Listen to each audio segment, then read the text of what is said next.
ये कहानी है कुमारे चैनल की, जहां हम आपको ले चलते हैं महाभारत काल के उस अध्याय में जहां घटित हुआ था द्रोणाचार्य का वध।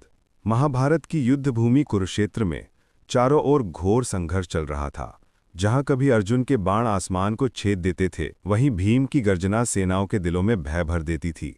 कौरवों की ओर से द्रोणाचार्य, महान गुरु, शस्त्र विद्या में अद्वितीय, अपने शिष्यों ने ही दिए युद्ध में शामिल थे। गुरु द्रोण का कर्तव्य धर्म का एक अद्भुत मिश्रण था। वे कौरवों के सेनापति थे, पर हृदय के कहीं कोने में उनके लिए भी करुणा थी, जिन्होंने उनसे विद्या पाई थी। जैसे जैसे युद्ध आगे बढ़ रहा था, द्रोणाचार्य की रणनीति ने पांडवों को भारी क्षति पहुंचाई। उनकी रणनीति तथा ब्रह्मास्त्र की शक्ति के पार कोई नहीं था। तभी श्री कृष्ण जानते थे कि जब तक द्रोणाचार्य युद्धभूमि में है, पांडवों की जीत असंभव है। कृष्ण ने युद्ध का दिशा बदलने के लिए एक ऐसी युक्ति बनाई जिसे द्रोण स्वयं अपने शस्त्र त्याग देंगे। एक दिन द्रोणाचार्य ने अपने ब्रह्मास्त्र का प्रयोग करते हुए कई पांडव सेनानियों का नाश कर दिया। तभी भीम ने कृष्ण से कहा, माधव, अब तो कोई उपाय कहीं नजर नहीं आता। द्रोणाचार्य का तो कोई सामना में टिक नहीं सकता है।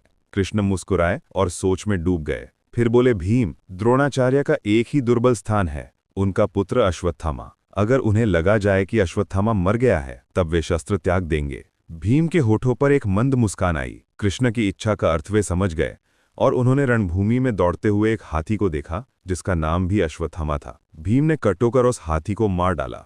फिर वे ऊंची आवाज में चिल्लाए, अश्वत्थामा मृत्यु, अश्वत्थामा मृत्यु। द्रोणाचार्य के कानों में ये शब्द पड़ते ही उनका हृदय कंप गया। उन्होंने संदेह के साथ युधिष्ठिर की ओर देखा, क्योंकि वे हमेशा सत्य बोलते थे। द्रोण ने पूछा, राजन, सत्य बताओ, क्या सच में अश्वत्थामा मर गया है?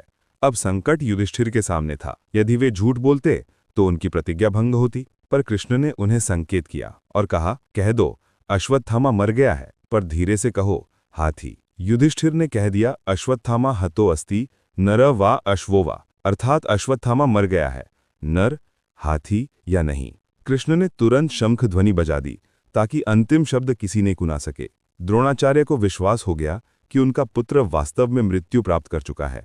उन्होंने शस्त्र त्याग दिया, नेत्र मूंद लिए, मन में विषाद भरे हुए धरती पर बैठ गए। उनके आसपास युद्ध का आर्तनाद गूंजता रहा, पर गुरु ने आंखें मूंद लीं और स्मरण किया, अब मेरी कर्तव्य पूर्ति हो चुकी। इसी क्षण धृष्टद्युम्न उनके सामने आया, जो कि पांडवों की ओर से सेनापति था। धृष्टद्युम्न को एक ही विचार था कि उन्हें अपने गुरु का वध का कार्य करना है, क्योंकि द्रोणाचार्य ने ही कभी उन्हें शिक्षा देते समय बताया था कि एक दिन तुम ही मेरा वध करोगे। धृष्टद्युम्न ने गुरु का सिर काट दिया और द्रोणाचार्य की मृत्यु इसी प्रकार हुई। शिविर में शोक की लहर छा गई।